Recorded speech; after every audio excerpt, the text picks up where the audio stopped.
We're either going to do in the moment what is most self-gratifying, or we're going to do in that moment what is the most long-term satisfying. One of the two. Our perspective. And all too often, in the moments of life that you and I have to live every single day, we're just too short-sighted. And we live for that thing in the moment based on how we feel, rather than what we all know in our heart of hearts someday we will wish we would have done.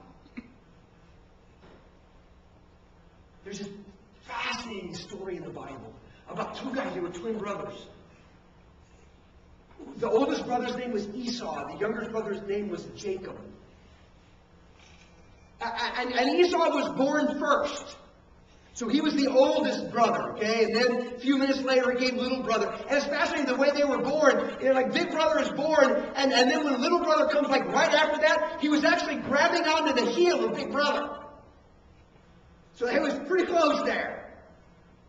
But the older brother, Esau, because he was the firstborn in that culture in those days, he had what they called the birthright. Here's what it meant. It meant when it came to inheritance time, he got double portion. And it also meant he took over all the family matters, and he's the one that had all the authority.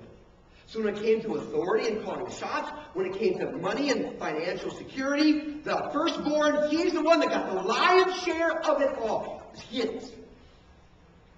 Esau grew up to be a rugged man of the wilderness. He was a hunter. And he loved going out there and stalking and hunting game and bringing it home. And his dad looked at that manly guy and said, "Man, you're my favorite." But the younger brother, Jacob, he was a fairer.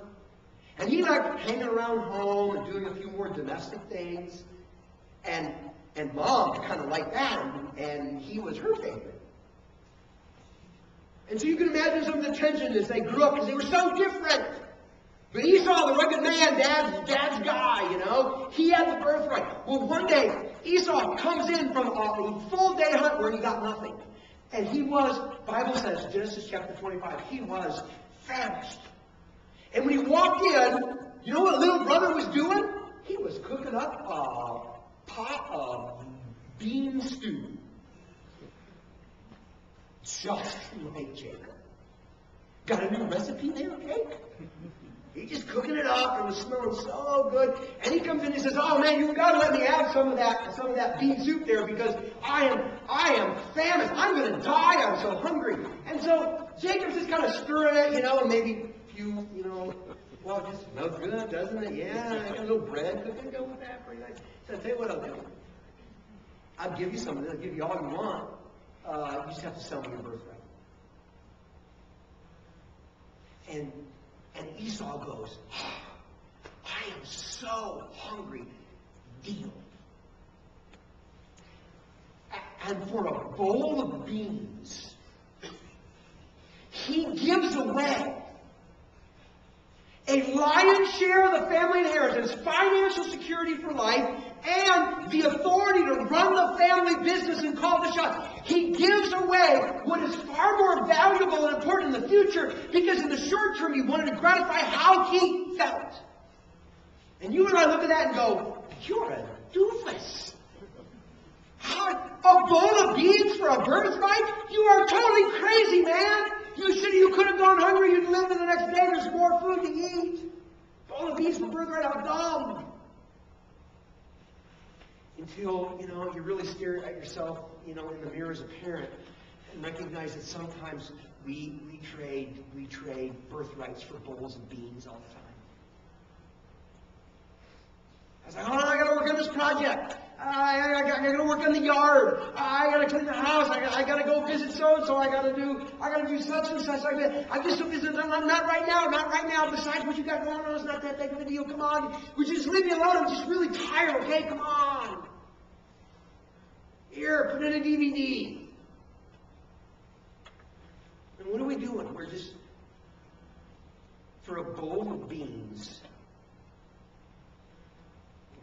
we're treating and investing ourselves in the lives of our kids and giving them something they desperately need to become healthy, fully functional, powerful adults who can change the world.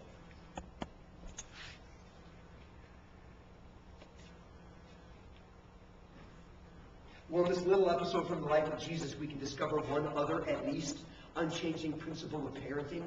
And I would state the principle this way: it's speaking encouraging words. When Jesus picked him up in his arms and he held him, he said, "Time out, I'm not too busy, come, I'm going to take time for you." Picked him up, that loving touch. It says, and he blessed them. I think it's fascinating.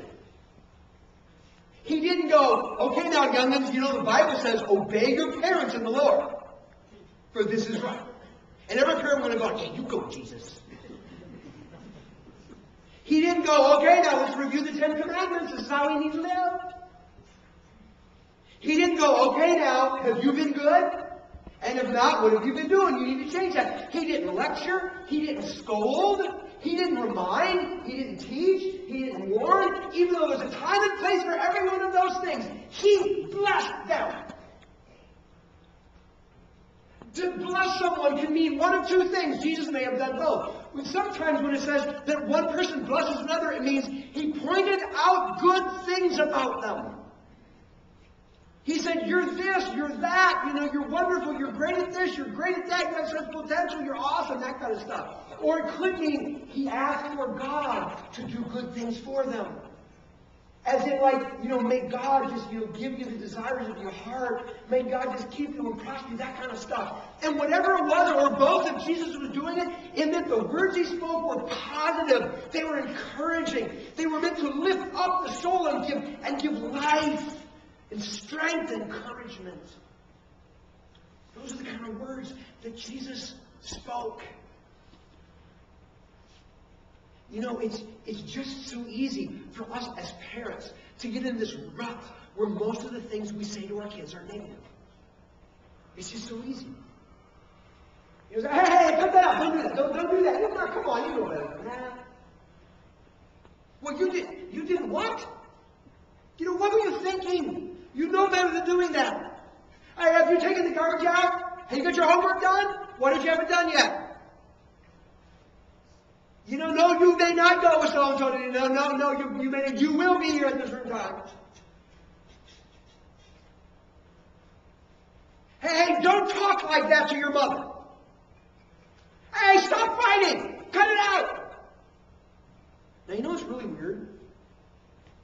Every one of those things in the right context, if it's said the right way, probably need reset.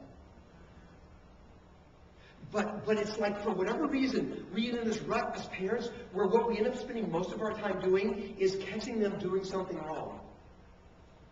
Or reminding them to keep doing the right things, which, by the way, when you're a kid, doesn't sound like reminding. It sounds like, anybody want to take a guess? Nagging. And so what they're actually getting is just this load of negative, "No, you're doing this, don't do that," or whatever the case may be. And that's what they're getting. And it's so easy to get in that rut. I see this in coaching all the time. Right? Half of a year for me is coaching. Cross country in the fall, track now in the spring. And I see this in other coaches. When I hear them coach, what they do is they point out the things that are wrong, because that's what good coaches do, right? You got to be here, you got to do that, stop this, form wrong, do that, be here, wrong split, pick it up, whatever, right form. It's always pointing out the wrong. And what I find is a lot of parents parent like a lot of coaches coach. Like, what the job is, find the wrong and fix it, find the wrong and fix it, find the wrong and fix it. And here's Jesus. Here now I'm going to showcase the unchanging principles of parenting. And there was never find wrong and fix it. It was praise. This is what's right. This is what you're good at. May God bless you. You have some potential. Is that powerful? One time in all of the recorded history, in all the recorded history of the life of Jesus, one time God the Father spoke audibly to his Son. Just one time. Do you know what he said? Here's his words. It's found in the Gospel of Matthew chapter 3 and verse 17. Right after Jesus was baptized. It says, "And a voice from heaven came saying, 'This is my Son whom I love. With him I am well pleased.'" There it is. One time, God the Father audibly spoke to his Son.